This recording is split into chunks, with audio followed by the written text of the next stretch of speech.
if you take a globe and spin it until you see nothing but the vast endless blue of the Pacific Ocean, you will eventually find a single microscopic speck of land. It is a tiny triangle of volcanic rock, floating entirely alone in the largest body of water on the planet. To the east, the coast of South America is more than 2,000 miles away. To the west, the nearest inhabited islands of Polynesia are even further. If you stand on the shoreline here and look out at the horizon, you are looking at nothing but water. An absolute terrifying emptiness. You are further away from the rest of humanity than the astronauts on the International Space Station. Welcome to Rapa Nui. Welcome to Easter Island. For centuries, this island has captured the imagination of the entire world. It is a place synonymous with profound, unsolvable mystery. When you hear the name, you immediately think of them. The Moai, nearly 1,000 gigantic monolithic stone faces, carved from volcanic ash, weighing up to 80 tons, standing in silent vigilance along the rugged coastline. For generations, outsiders have stared at these massive statues and asked the exact same questions. Who built them? How did they move them without wheels or large animals? And most terrifyingly, what had happened to the people who carved them? But the obsession with the statues has blinded the world to a much deeper, much more fascinating story. Because Easter Island is not a museum, it is not an abandoned ruin, it is a living, breathing society. Today, nearly 8,000 people call this remote rock home. And to live here is to live a life defined by the absolute extremes of geography. To understand the reality of life on Rapa Nui today, you must first understand the ocean. Out here, the Pacific is not a barrier, it is a highway. More than 1,000 years ago, long before European ships dared to cross the open ocean, ancient Polynesian navigators set sail in double-hulled wooden canoes. They did not have compasses. They did not have maps. They read the reflection of the stars on the water, the subtle changes in the ocean swells is Fusker, swatched the flight patterns of sea seabirds and against fossil mathematical odds across thousands of miles of deadly open water.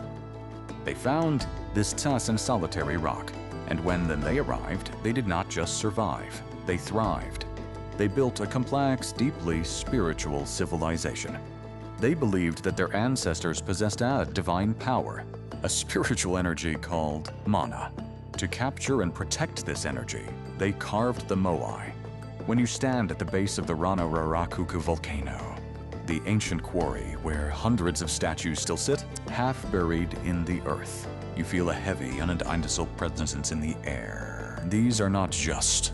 To the Rapa Nui people, these are the Hanga Roa, the living faces of their ancestors. But building a civilization in absolute isolation comes with a terrifying vulnerability. If you look at the landscape today, you will notice something deeply unsettling. It is almost entirely bare. There are rolling hills of vibrant green grass, dramatically plunging into the churning blue sea.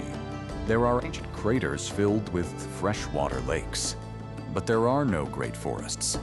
Centuries ago, this island was covered in millions of giant palm trees. But the population grew, and the obsession of building larger and larger statues consumed the society.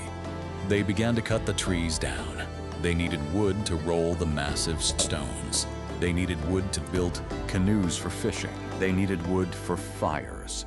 Over decades, the island suffered a total devastating ecological collapse.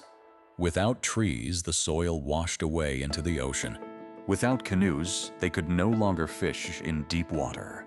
Starvation set in. Society fractured. The people who had built one of the most magnificent cultures in human history were trapped in an ecological prison of their own making. It is a chilling, sobering story, a microscopic warning for the entire planet. But it is only half of the truth. Because the real tragedy of Easter Island did not come from the environment, it came from the horizon. In the 18th and 19th centuries, European ships finally discovered the island, and they brought absolute devastation. brought diseases that the isolated immune systems of the Rapa Nui could not fight. Worse, in the 1860s, a fleet of Peruvian slave ships arrived. They captured a third of the entire population, including the king and the wise men who knew how to read the ancient sacred script of the island.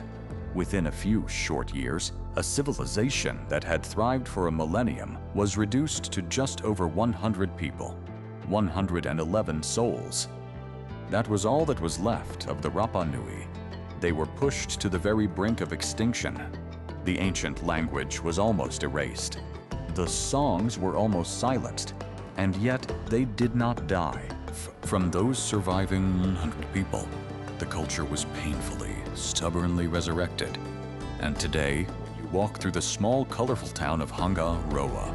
You are witnessing a miracle of human endurance. Life in Hanga Roa is a bizarre, fascinating collision of ancient Polynesian tradition and the modern, globalized world. There are teenagers in modern clothes riding electric scooters down the street while speaking a native language that was almost lost to history. There are small grocery stores selling imported Coca-Cola and European chocolate. Sitting just miles away from volcanic altars where human sacrifices were once made. But living at the end of the world is not easy. It is an exercise in immense patience, because practically nothing is manufactured on the island. Every drop of gasoline, every piece of construction material, every roll of toilet paper, and every medical supply must be brought in by air, or by a massive cargo ship that arrives from Chile. This ship is the absolute lifeline of the island. When the weather is calm, the ship anchors offshore and small barges ferry the heavy shipping containers to the tiny, crowded dock. But when the Pacific Ocean gets angry, everything stops.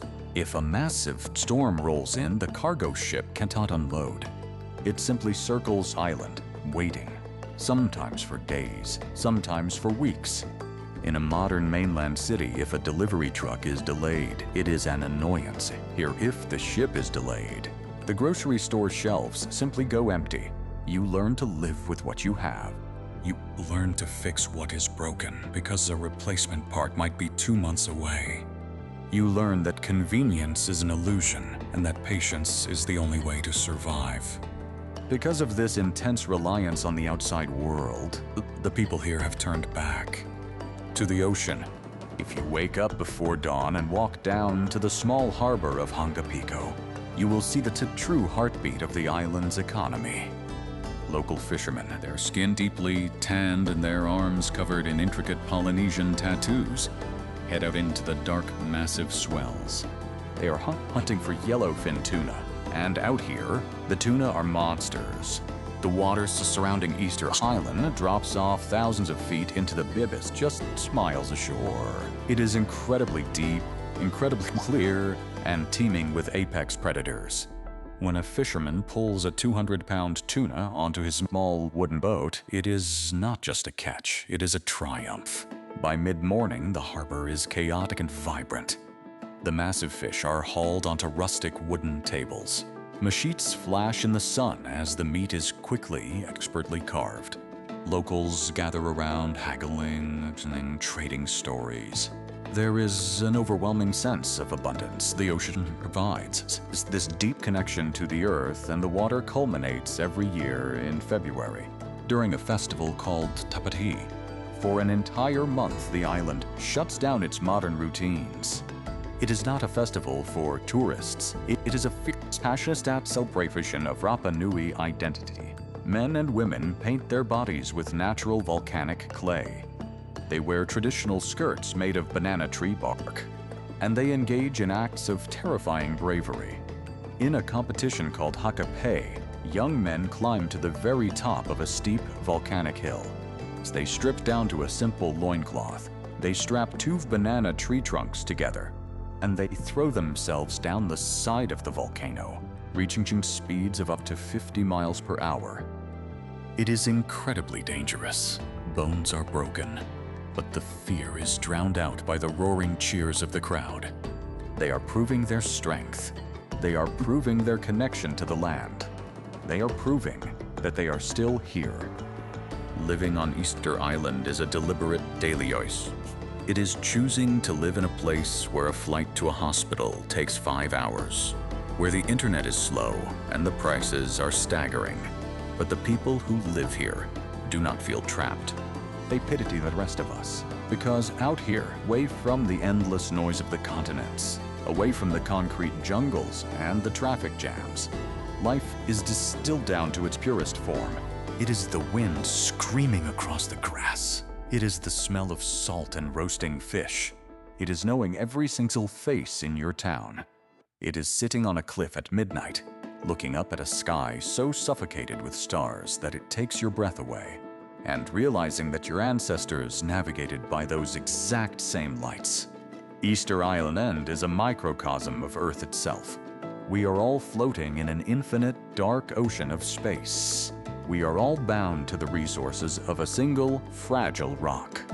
The story of Rapa Nui is a warning of what happens when we forget our connection to the land. But more importantly, it is a beautiful, undeniable testament to survival. The statues still stand, the people still sing, and as the massive blue waves of the Pacific crash against the ancient lava rock, you realize that the most isolated place on Earth is actually the place we feel the most connected. Isha.